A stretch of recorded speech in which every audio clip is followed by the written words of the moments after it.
ನಮಸ್ಕಾರ ವೀಕ್ಷಕರೇ, SR Kannada TV ಚಾನಲ್ಗೆ ಸ್ವಾಗತ. ನಾವು ನಿಮ್ಮ ಜ್ಯೋತಿಷ್ಯ ರತ್ನಾಕರ ಪಂಡಿತ್ ಗಣಪತಿ ಭಟ್ ಗುರುಜಿ. ವೀಕ್ಷಕರೇ, ಇವತ್ತಿನ ಸಂಚಿಕೆಯಲ್ಲಿ ವರ್ಷ ಭವಿಷ್ಯ 2025 ಕಡೆಯ ರಾಶಿ ಮೀನರಾಶಿಯವರ ಬಗ್ಗೆ ತಿಳಿದುಕೊಳ್ಳೋಣ. 2025ನೇ ವರ್ಷದಲ್ಲಿ ಅವರ ಏಳಿಗೆ, ಪ್ರಗತಿ, ದುಃಖ ದುಮ್ಮಾನ, ಕೆಲಸ ಕಾರ್ಯ, ವ್ಯಾಪಾರ ವ್ಯವಹಾರ, ಕಳೆದ ವರ್ಷದಲ್ಲಿ ಅನುಭವಿಸಿದ ಕಷ್ಟ ನಷ್ಟಗಳು ಈ ವರ್ಷದಲ್ಲಿ ಅವರಿಗೆ ಕಡೆಯಾಗ್ತದ, ಅಥವಾ 2.5 ವರ್ಷ ಸಾಡೆ ಸಾತಿ ಶನಿಯ ಪ್ರಾರಂಭವಾಗಿರುವಂತಹ ಮೀನರಾಶಿಯವರಿಗೆ ಯಾವ ವಿಚಾರದಲ್ಲಿ ಅನುಕೂಲ ಆಗ್ತದೆ, ಅನಾನುಕೂಲ ಯಾವ ವಿಚಾರದಲ್ಲಿ ಕಾಣ್ತಾರೆ, ಏನಾಗಿದ್ರೂ ಪರವಾಗಿಲ್ಲ, ಈ ವರ್ಷದಲ್ಲಿ ಮೀನರಾಶಿಯವರಿಗೆ ರಾಜಯೋಗದ ಪ್ರಭಾವ ಹೆಚ್ಚಾಗಿರುತ್ತದೆ. ಇದಂತೂ ಸತ್ಯ. ನೋಡಿ, ಕಷ್ಟ ನಷ್ಟ ದುಃಖ ದುಮ್ಮಾನಗಳನ್ನು ಕಳೆದ ವರ್ಷ ಈ ಮೀನರಾಶಿಯವರು ಅನುಭವಿಸಿರ್ತಾರೆ. 2024ನೇ ಇಸ್ವಿಯಲ್ಲಿ ಬಹಳ ಏರಿಳಿತಗಳನ್ನ ಕಂಡಿರ್ತಾರೆ. ಜೀವನದಲ್ಲಿ ಕಾನ್ಫಿಡೆಂಟ್ನ ಕಳ್ಕೊಂಡಿರ್ತಾರೆ ಕೆಲವೊಂದು ವಿಚಾರದಲ್ಲಿ ಅಂತ ಹೇಳ್ಬೋದು. ಆದರೆ ಈ ವರ್ಷದಲ್ಲಿ 2025ನೇ ಇಸುವಿನಲ್ಲಿ ಸುಖಮಯವಾದ ಜೀವನ ಇವರು ಕಾಯ್ತಾ ಇರುತ್ತೆ. ವರ್ಷದ ಆರಂಭದಿಂದಲೂ ಕೂಡ ಒಂದಲ್ಲ ಒಂದು ಪ್ರಗತಿ ಇವರು ಕಾಣ್ತಾನೆ ಇರ್ತಾರೆ. ವಿಶೇಷವಾಗಿ ಹೇಳಬೇಕಂದ್ರೆ 2025ನೇ ಇಸ್ವಿಯಲ್ಲಿ ಕೆಲಸ ಕಾರ್ಯದಲ್ಲಿ ಉತ್ತಮವಾದ ಫಲ ಕಾಣ್ತಾರೆ ಅಂತ ಹೇಳ್ಬೋದು. ಅದಕ್ಕೂ ಮೊದಲಾಗಿ ಹಣಕಾಸಿನಲ್ಲಿ ಲಾಭ ಇದೆ, ವ್ಯಾಪಾರದಲ್ಲೂ ಕೂಡ ಅಭಿವೃದ್ಧಿ ಇದೆ ಈ ವರ್ಷದಲ್ಲಿ. ಹಾಗಾದ್ಮೇಲೆ ಇವರ ಸ್ವಲ್ಪ ಸ್ವಭಾವದ ಬಗ್ಗೆ ತಿಳ್ಕೊಳ್ಳೋಣ. ಈ ರಾಶಿಯವರ ಭಾಳ ಚಂಚಲ ಸ್ವಭಾವದ ವ್ಯಕ್ತಿಗಳಾಗಿರ್ತಾರೆ.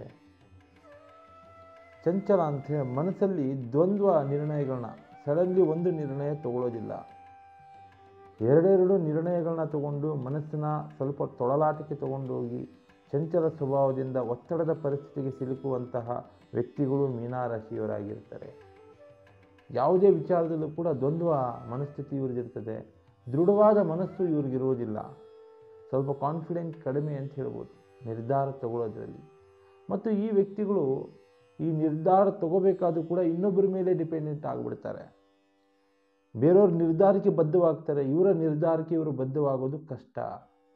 ಹಾಗೆ ಸ್ವಲ್ಪ ಅನುಮಾನಾಸ್ಪದ ವ್ಯಕ್ತಿಗಳು, ಯಾರನ್ನೂ ಬೇಗ ನಂಬೋದಿಲ್ಲ. ಮನಸ್ಸಲ್ಲಿ ಎಲ್ಲೋ ಒಂದು ಅನುಮಾನ ಇವ್ರ ಮನಸ್ಸಲ್ಲಿ ಬರ್ತಾನೆ ಇರ್ತದೆ. ಎಲ್ಲದ್ರ ಬಗ್ಗೆ ಯೋಚನೆ ಮಾಡ್ತಾರೆ, ಎಲ್ಲರ ಮೇಲೂ ಅನುಮಾನ ಪಡ್ತಾ ಇರ್ತಾರೆ. ಅಂತಹ ಮನಸ್ಥಿತಿಯನ್ನು ಇವರು ಇಟ್ಕೊಂಡಿರ್ತಾರೆ. ಒತ್ತಡದ ಪರಿಸ್ಥಿತಿಗೆ ಬಹಳ ಸಿಗಾಕೊಂತಾರೆ. ಈ ಅನುಮಾನ, ಈ ಚಂಚಲ ಸ್ವಭಾವ ಒತ್ತಡದ ಪರಿಸ್ಥಿತಿನ ತೊಗೊಂಡು ಹೋಗ್ತಾ ಇರ್ತದೆ. ಮೆಂಟಲಿ ಸ್ಟ್ರೆಸ್ ಆಗ್ತಾ ಹೋಗ್ತಾ ಇರ್ತಾರೆ ಮೀನರಾಶಿಯವರು.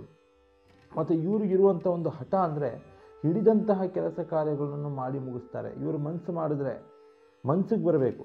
ಮನಸ್ಸು ಮಾಡಿದ್ರೆ ಯಾವ ಕೆಲಸ ಬೇಕಾದರೂ ಮಾಡುವಂತಹ ಸಾಮರ್ಥ್ಯ ಇವ್ರಿಗಿರ್ತದೆ. ಅರ್ಧದಲ್ಲಿ ಕೆಲಸನ ಕೈ ಬಿಡೋದಿಲ್ಲ, ಮಾಡೇ ತೀರ್ತಾರೆ. ಎಂತಹ ಒತ್ತಡದ ಕೆಲಸ ಆದರೂ, ಸಂದಿಗ್ಧ ಪರಿಸ್ಥಿತಿಯಲ್ಲಿ ಇದ್ರೂ ಕೆಲಸ ಮಾಡಿ ಹೆಸರು ಉಳಿಸುವಂತಹ ವ್ಯಕ್ತಿಗಳಾಗಿರ್ತಾರೆ ಮೀನರಾಶಿಯವರು. ಬಹಳ ಏಕಾಂತ ಬಯಸ್ತಾರೆ, ಅಷ್ಟೇನು ಸ್ನೇಹಪರವಾಗಿ ಹೋಗೋದಿಲ್ಲ. ಬಹಳ ಒಬ್ಬಂಟಿಯಾಗಿ ಇರಲಿಕ್ಕೆ, ಯೋಚನಾಶೀಲರಾಗಿ ಹೋಗಲಿಕ್ಕೆ ಯೋಚನೆ ಮಾಡ್ತಾನೆ ಇರ್ತಾರೆ, ಏಕಾಂತ ಬಯಸ್ಕೊಂಡು. ಹಾಗೆಯೇ ಸ್ವಲ್ಪ ಸೋಮಾರಿಗಳು ಕೂಡ ಆಗಿರ್ತಾರೆ. ಮನ್ಸಿಗೆ ಬಂದರೆ ಕೆಲಸ ಮಾಡ್ತಾರೆ, ಮನ್ಸಿಗೆ ಬಂದಿಲ್ಲ ಅಂತ ಹೇಳಿದ್ರೆ ಏನು ಸುತಾರಾಮ್ ಯಾರು ಹೇಳಿದ್ರು ಆ ಕೆಲಸಕ್ಕೆ ಇವರು ಹೋಗಲ್ಲ. ಅಷ್ಟು ಮೈಗಳತನ ಇವ್ರ ಹತ್ರ ಬಂದು ಬಿಡ್ತದೆ, ಸೋಮಾರಿತನ ಇಟ್ಕೊತಾರೆ. ಹಾಗೆಯೇ ಸಂಬಂಧ ಇಲ್ಲದಂತಹ ಇಲ್ಲ ಸಲ್ಲದ ವಿಚಾರಗಳ ಬಗ್ಗೆ ಯೋಚನೆ ಮಾಡೋದು ಜಾಸ್ತಿ. ಇವರಿಗೆ ಅದು ಸಮಸ್ಯೆನೇ ಅದರಲ್ಲ. ಅಂಥದ್ರ ಬಗ್ಗೆ ಎಲ್ಲ ಇವರು ಇಲ್ಲ ಸಲ್ಲದ ಯೋಚನೆಗಳನ್ನ ಕಲ್ಪನೆ ಮಾಡಿಕೊಂಡು ಮೈಂಡಲ್ಲಿ ಗೊಬ್ಬರ ಹಾಕ್ದಂಗೆ ಎಲ್ಲನೂ ಯೋಚನೆ ಮಾಡ್ಕೊತಾ ಕೂತ್ಕೊತಾ ಇರ್ತಾರೆ. ಇವ್ರಿಗೆ ಸಂಬಂಧ ಇಲ್ದಿರೋದು, ಸೂತ್ರ ಇರೋದು, ಯಾರ್ಯಾರಿಗೆ ಏನೇನೋ ಆಗಿರುತ್ತೋ ಅದೆಲ್ಲ ಯೋಚನೆ ಮಾಡಿ ಏನಪ್ಪ ಮೈಂಡನ್ನು ಡಿಸ್ಟರ್ಬೆನ್ಸ್ ಮಾಡಿಕೊಂಡು ಒದ್ದಾಡ್ತಾ ಇರ್ತಾರೆ ಮೀನರಾಶಿಯವರು. ಅದರಲ್ಲೇನೋ ಒಂದು ಕ್ಯೂರಿಯಾಸಿಟಿ ಇವರಿಗೆ, ಏನು ತಿಳ್ಕೋಬೇಕು, ಆ ವಿಚಾರ ಏನು ಅಂತ ಗ್ರಹಿಸಬೇಕು ಅನ್ನುವಂಥದ್ರಿಂದ ಮೆದುಳಿಗೆ ಕೆಲಸ ಕೊಟ್ಟು ಯೋಚನೆ ಮಾಡ್ತಾನೆ ಇರ್ತಾರೆ. ಕಲ್ಪನಾಶೀಲಗಳಾಗಿರ್ತಾರೆ, ಕಲ್ಪನೆ ಜಾಸ್ತಿ. ಇದೇ ಥರ ಬದುಕಬೇಕು, ಇದೇ ಥರ ಬಾಳಬೇಕು, ಇಂಥದ್ದೇ ಕೆಲಸ ಕಾರ್ಯ ವ್ಯಾಪಾರ ವ್ಯವಹಾರಗಳನ್ನ ಮಾಡಬೇಕು, ಕ್ರಿಯೇಟಿವಿಟಿಯಾಗಿ ಕಲ್ಪನೆ ಮಾಡ್ತಾ ಇರ್ತಾರೆ. ಹೊಸ ಹೊಸ ವಿಚಾರಗಳಲ್ಲಿ ಆಸಕ್ತಿ ತೋರಿಸ್ತಾರೆ. ಏನೋ ಒಂದು ಹೊಸತನ ಇವ್ರ ಕಣ್ಣು ಮುಂದೆ ಆಗ್ತಾ ಇದೆ, ಏನೋ ಒಂದು ವ್ಯವಹಾರ ನಡೀತಾ ಇದೆ, ಏನೋ ಒಂದು ಕ್ರಿಯೇಟಿವಿಟಿ ಆಗ್ತಾ ಇದೆ ಅಂದರೆ ಅದ್ರ ಬಗ್ಗೆ ಆಸಕ್ತಿ ತೋರಿಸ್ತಾರೆ. ಅದಕ್ಕೆ ಇನ್ವಾಲ್ವ್ಮೆಂಟ್ ಆಗೋ ಪ್ರಯತ್ನ ಮಾಡ್ತಾರೆ. ಏನೋ ತಿಳ್ಕೊಳ್ಳೋಂಥ ಮನಸ್ಥಿತಿಗೆ ಹೋಗ್ತಾರೆ ಅಂತ ಹೇಳ್ಬೋದು. ಹಾಗೆಯೇ ಇವ್ರಿಗೊಂದು ಪ್ಲಸ್ ಪಾಯಿಂಟ್ ಅಂದರೆ ಶತ್ರುಗಳು ಯಾರು ಅಂತ ಫಸ್ಟೇ ಗೆಸ್ ಮಾಡಿರ್ತಾರೆ. ನೋಡಿ, ಯಾವುದೇ ವ್ಯಕ್ತಿ, ವೃತ್ತಿ ಕ್ಷೇತ್ರ ಆಗಿರ್ಬೋದು, ಸಮಾಜ ಆಗಿರ್ಬೋದು, ಅಥವಾ ಸಂಬಂಧಿಕರಾಗಿರ್ಬೋದು, ಫ್ಯಾಮಿಲಿ ಆಗಿರ್ಬೋದು, ಕುಟುಂಬ ಯಾರೇ ಇರ್ಬೋದು, ಈ ಜಾಗದಲ್ಲಿ ಇವ್ರ ಶತ್ರುಗಳು ಯಾರು, ಇಂಥವರೇ ಇವ್ರ ಶತ್ರುಗಳು ಆಗಿದ್ದಾರೆ ಅಂತ ಗ್ರಹಿಸುವಂಥ ಶಕ್ತಿ ಇರ್ತದೆ. ಮತ್ತು ಅದು ಯಾರ ಹತ್ರನೂ ಪ್ರಸ್ತಾಪ ಮಾಡಲಿಕ್ಕೆ ಹೋಗೋದಿಲ್ಲ. ಇವರೇ ಅವ್ರ ಬಗ್ಗೆ ಯೋಚನೆ ಮಾಡಿಕೊಂಡು ಅದರಿಂದ ಹೊರಗೆ ಬರುವಂಥ, ಆ ಶತ್ರುತ್ವದಿಂದ ಹೊರಗೆ ಬರುವಂಥ ಮನಸ್ಥಿತಿನ ನಿರ್ಧಾರಕ್ಕೆ ತಗೊತಾ ಇರ್ತಾರೆ. ಶತ್ರುಗಳನ್ನ ಕಂಡುಹಿಡಿಯುವಂತಹ ರಾಶಿ ಅಂತ ಹೇಳ್ಬೋದು ಮೀನರಾಶಿ. ಅಧಿಕ ಒತ್ತಡ ತೊಗೊತಾರೆ. ನಾನು ಆವಾಗಲೇ ಹೇಳಿದಂಗೆ ಅಧಿಕ ಒತ್ತಡದಿಂದ ಆರೋಗ್ಯದ ಸಮಸ್ಯೆಗೆ ಈಡಾಗ್ತಾರೆ. ಹೊರಗಿನ ವ್ಯಕ್ತಿಗಳ ಜೊತೆ, ಸಂಬಂಧಿಕರ ಜೊತೆ, ಸ್ನೇಹಿತರ ಜೊತೆ ನೀವು ಬೇಗ ಹೊಂದಾಣಿಕೆ ಆಗೋದಿಲ್ಲ. ಬೇರೆಯವ್ರ ಜೊತೆ ಅಡ್ಜಸ್ಟ್ಮೆಂಟ್ ಬೇಗ ಆಗೋದಿಲ್ಲ ಮೀನರಾಶಿಯ ವ್ಯಕ್ತಿಗಳು. ಇದರಿಂದ ಸ್ವಲ್ಪ ತಳಮಳ ಆಗೇ ಆಗುತ್ತೆ ಅವರ ಮನಸ್ಥಿತಿ. ಕಡೆಯದಾಗಿ ಹೇಳಬೇಕಂದ್ರೆ, ಇವರೆಷ್ಟೇ ತಳಮಳದಲ್ಲಿ ಗೊಂದಲದಲ್ಲಿ ಇದ್ರೂ ಕೂಡ ಕಡೆಗೆ ಎಲ್ಲ ವೈಭವಗಳನ್ನು ಅನುಭವಿಸುವಂಥ ಯೋಗ ಇವ್ರಿಗೆ ಬಂದೇ ಬರ್ತದೆ. ಎಲ್ಲ ವೈಭೋಗ ಅನುಭವಿಸ್ತಾರೆ. ಶಿಕಾರಿಯಿಂದ ಹಿಡ್ಕೊಂಡು ಬಿಕಾರಿಯಿಂದ ಹಿಡ್ಕೊಂಡು ಶಿಕಾರಿಗಂತ ಏನು ಜೀವನ ಇರ್ತದೆ ಎಲ್ಲನೂ ನೋಡ್ತಾರೆ ಮೀನರಾಶಿಯವರು. ಈ ರಾಶಿಯವರು ಬಹಳ ದೂರದೃಷ್ಟಿ ಉಳ್ಳವರು, ಯೋಚನಾಶೀಲರು, ದೃಷ್ಟಿಕೋನ ಬಹಳ ದೂರ ಇರ್ತದೆ. ಕೋಪ ಬರೋದಿಲ್ಲ ಇವರಿಗೆ ಸಹಜವಾಗಿ. ಬಂತು ಅಂದರೆ ಯಾರಿಗೂ ಬಗ್ಗೋದಿಲ್ಲ. ಯಾರಾದರೂ ಇವರಿಗೆ ಸೇಡಿಟ್ಕೊಂಡು ಜೀವನ ಮಾಡಿದ್ರೆ ಅಥವಾ ಜಿದ್ದು ಸಾಧಿಸಿ ಇವ್ರ ಮೇಲೆ ಛಲದಿಂದ ಜೀವನ ಮಾಡಿದ್ರೆ, ಹೇಗಾದರೂ ಮಾಡಿ ಅವ್ರನ್ನ ತಡೆಬಡಿದು ಅವ್ರ ಮೇಲೆ ಸೇಡು ತೀರಿಸ್ಕೊಂಡಾಗಲೇ ಇವರು ಶಾಂತ ಚಿತ್ತರಾಗ್ತಾರೆ. ಅಲ್ಲಿಗಂಟ ಇವ್ರಿಗೆ ಸಮಾಧಾನ ಇರೋದಿಲ್ಲ. ಭಾಳ ಚಾಲೆಂಜಿಂಗ್ ಆದಂಥ ಮನಸ್ಥಿತಿ ಇರುವಂತಹ ವ್ಯಕ್ತಿಗಳಾಗಿರ್ತಾರೆ ಈ ಮೀನರಾಶಿಯವರು. ಮುಂದಾಲೋಚನೆ ಕೂಡ ಮಾಡ್ತಾನೆ ಇರ್ತಾರೆ, ಎಲ್ಲದ್ರ ಬಗ್ಗೆ ಯೋಚನೆ ಮಾಡ್ತಾರೆ. ಹಾಗಿದ್ಮೇಲೆ ಇಷ್ಟೆಲ್ಲ ರಾಶಿ ಮೇಲಿರೋ ಬೆನಿಫಿಟ್ ಇದ್ದಾಗ ಇನ್ನು ವರ್ಷ ಭವಿಷ್ಯದಲ್ಲಿ ಇವ್ರಿಗೆ ಆಗುವಂಥ ಬದಲಾವಣೆಗಳು ಚೆನ್ನಾಗೇ ಇರುತ್ತೆ ಅಂತ ಅರ್ಥ. 2025 ವರ್ಷ ಭವಿಷ್ಯ, ಈ ವರ್ಷದಲ್ಲಿ ನಿಮ್ಮ ಶ್ರಮಕ್ಕೆ ತಕ್ಕ ಪ್ರತಿಫಲ ಅಂತೂ ನಿಮಗೆ ಸಿಕ್ಕೇ ಸಿಗುತ್ತೆ. ಯಾವ ಕೆಲಸ ಕಾರ್ಯಕ್ಕೆ ಕೈ ಹಾಕೋದು ಒಳ್ಳೆಯ ಪ್ರತಿಫಲ ನೀವು ಕಾಣ್ತೀರಾ. ಕೆಲಸ ಕಾರ್ಯ, ವ್ಯಾಪಾರ, ವ್ಯವಹಾರಗಳಲ್ಲಿ ಉತ್ತರೋತ್ತರಾದಿಯಾಗಿ ಬದುಕ್ತೀರಾ, ಅಭಿವೃದ್ಧಿ ಆಗ್ತೀರಾ ಅಂತ ಹೇಳ್ಬೋದು ಮೀನರಾಶಿಯವರು. ಮತ್ತು ನಿಮ್ಮ ಗೋಲ್, ಡೆಸ್ಟಿನೇಷನ್, ನಿಮ್ಮ ಗುರಿಗಳೆಲ್ಲ ಈ ವರ್ಷದಲ್ಲಿ ಸಾಧಿಸ್ತೀರಾ 100ಕ್ಕೆ 100 ಭಾಗ. ಅಂದರೆ ಯಾವ ಗುರಿ ಇಟ್ಕೊಂಡಿದ್ರು ಕೂಡ ಬಾಲ್ಯದಿಂದ ಸಾಧಿಸದೇ ಇರುವಂಥ ಗುರಿಗಳನ್ನೆಲ್ಲ ಈ ವರ್ಷದಲ್ಲಿ ನೀವು ಸಾಧಿಸ್ತೀರಾ ಮೀನರಾಶಿಯವರು. ಅಧಿಕ ಲಾಭ, ಅಧಿಕ ವ್ಯಾಪಾರ ವ್ಯವಹಾರದಲ್ಲಿ ಒಳ್ಳೆಯ ರೀತಿಯಲ್ಲಿ ಲಾಭ ಆಗೋದ್ರಿಂದ ಹಣಕಾಸಿನ ಸಮಸ್ಯೆಗೆ ನಿಮಗೆ ಮುಕ್ತಿ ಸಿಗುತ್ತೆ. ಸಾಲ ಸೋಲದ ಬಾಧೆಗಳಿಂದ ನರಳುತ್ತಾ ಇದ್ದರೆ, ಶೂರಿಕೆ ಜಾಮೀನಾಗಿ ನೀವೇನಾದರೂ ಸಿಗಾಕೊಂಡಿದ್ರೆ ಅದರಿಂದನೂ ಕೂಡ ನೀವು ಹೊರಗೆ ಬರ್ತೀರಾ. ಮತ್ತು ವಿಶೇಷವಾಗಿ ಇಷ್ಟಪಟ್ಟಂಥ ಪ್ರೀತಿ ಪ್ರೇಮಿಯಾದ ವಿಚಾರದಲ್ಲಿ ಹೇಳಬೇಕಂದ್ರೆ, ಪ್ರೇಮಿಗಳು ಒಂದಾಗ್ತಾರೆ. ಸ್ತ್ರೀ ಪುರುಷ ಪ್ರೇಮಿಗಳು ಒಂದಾಗೋದು ಜಾಸ್ತಿ.